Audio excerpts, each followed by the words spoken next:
राम प्रिय साथियों, पंकज कलखुड़िया चैनल में आप सभी दर्शकों का हार्दिक स्वागत है। प्रिय साथियों, आज जो हमारा वीडियो है एक दुर्लभ मणि के ऊपर आधारित है। यह मणि जो कि मत्स्य मणि के नाम से जानी जाती है, जिसकी जानकारी हमारे आम जन में बहुत ही कम लोगों को होती है।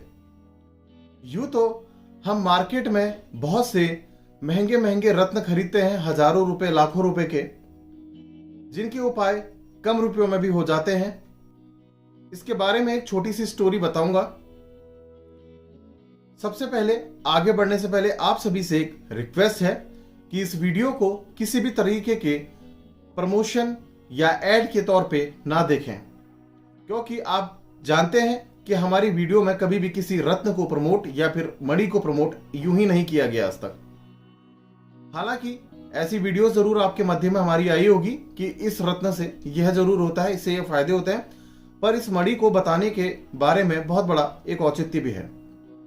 वीडियो की शुरुआत करते हैं। साथियों, त्रेता युग में जब भगवान राम रावण की सेना के संग युद्ध कर रहे थे, तो उससे पूर्व जब हनुमान जी समुद्र लांघ करके लंका में प्रवेश कर गए थे और वह लंका दहन करके वापस आ रहे थे, तो उन्होंने जब समुद्र के ऊपर से उड़ान भरी तो उनके शरीर से कुछ बहुत उनकी पसीने की बूंद गर्मी होने के कारण समुद्र में जा गिरी। और आपको ये वृत्तांत तो पता ही है कि एक मछली द्वारा उनके पसीने की बूंद से अपने गर्भ में मकर ध्वज नामक एक वानर को जन्म दिया। इस जन्म को देने के पीछे जो स्टोरी रही थी, रावण के जो दो भाई पाताल लोक में रहते थे, अहिरावण और महिरावण, उन्होंने अपने रसोइये से भोजन की व्यवस्था हेतु एक मछली लाने के लिए कहा।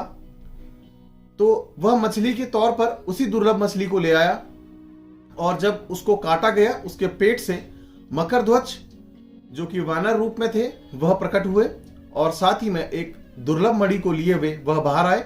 उस समय राहुकाल का समय था। उस मत्स्य यानी कि उनकी माता द्वारा उनको वह दुर्लभ मणि दी गई थी। और जब उस मणि के बारे में पूछा गया तो इस वृत्तांत में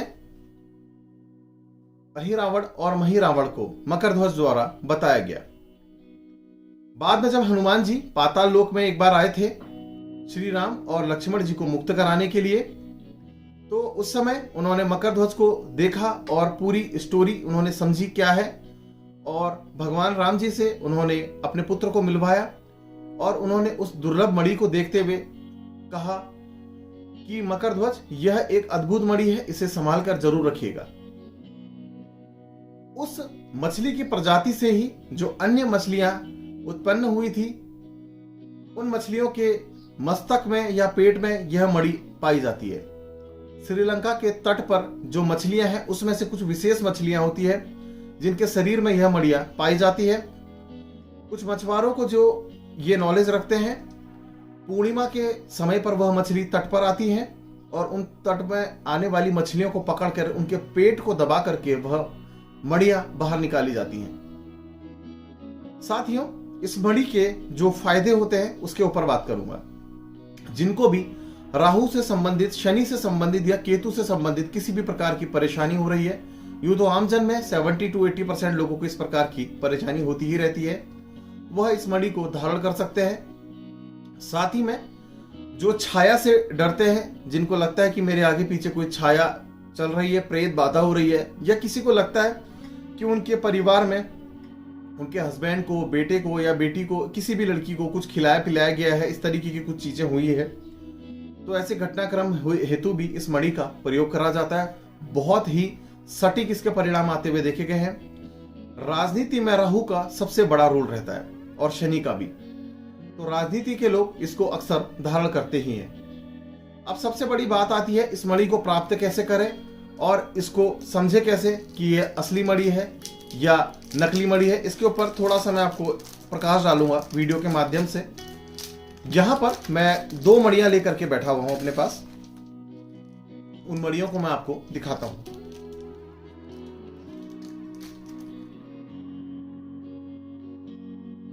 मेरे पास यहाँ पर ये दो मड़ियां हैं, एक ब्राउन कलर के शेप में है और दूसरी व्हाइट कलर के शेप में। ये जरूरी नहीं कि यह दोनों इसी कलर में आती हो सकता है कि यह ब्राउन में आ जाए, यह व्हाइट में आ जाए, यह इस शेप में आ जाए और यह इस शेप में आ जाए।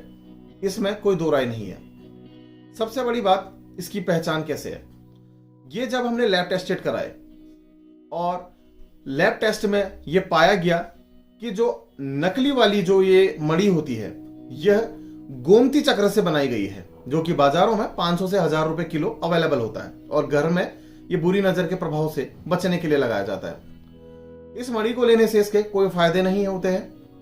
यह बाजार में 50 रुपए से 100 रुपए के मध्य में मिल जाती है।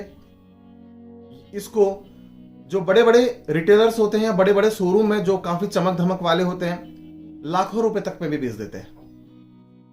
यही बात करें इस दुर्लभ मणि की, तो श्रीलंका के तट पर यह पाई जाती है और इसके साथ ही कुछ मुख्य नदियां हैं वहीं ये पाई जाती है, उसके मछुआरे ये निकाल पाते हैं। इन मड़ियों को आप देखेंगे, लैब टेस्टिंग कराएंगे तो इसमें पता चल जाता है कि यह गोमती चक्र द्वारा आधारित नहीं है। दोनों को अगर हम कांच में पटकेंगे तो भी इनके पटकने में आवाज में बड़ा फर्क आता है। यह जो ओरिजिनल मणि है यह आवाज ज्यादा करती है, दूसरी वाली काफी कम करती है। शायद आपको आवाज सुनाई दे। ये पहली मैं इस मणि को गिरा रहा हूं, छोटी सी आवाज आई है आपको। अब मैं इस मणि को गिरा रहा हूं।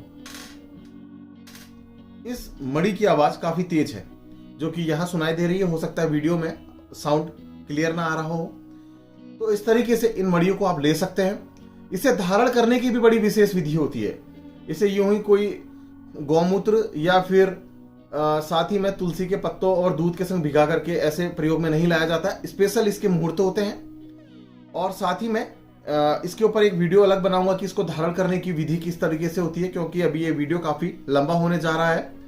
तो साथियों, जो भी ये दुष्प्रभाव है, और साथ ही में आजकल आप देख रहे होंगे कि क्रिकेट के जो सट्टा चलता है, स्टॉक मार्केट है, शेयर मार्केट है, इन सब के लिए तो बहुत बड़ा वरदान भी है ये। तो ऐसी मणि को इन सभी क्षेत्रों से संबंधित लोग, या फिर मैं यूं कहूं कि हो सकता है आमजन में हर दूसरा व्यक्ति भी अगर प्रयोग करे तो उसके लिए कोई दुष्परिणाम आते हुए अभी तक हमने नहीं देखे हैं। तो प्रिय साथियों, आप सभी से एक बार फिर से एक निवेदन मैं कर रहा हूं कि यह जो मणि है इसे किसी भी प्रकार से ऐड के तौर पे ना देखें कि मैं किसी कंपनी के प्रमोशन के लिए यह मणि आपको दिखा रहा हूं या कुछ भी ऐसी चीज है।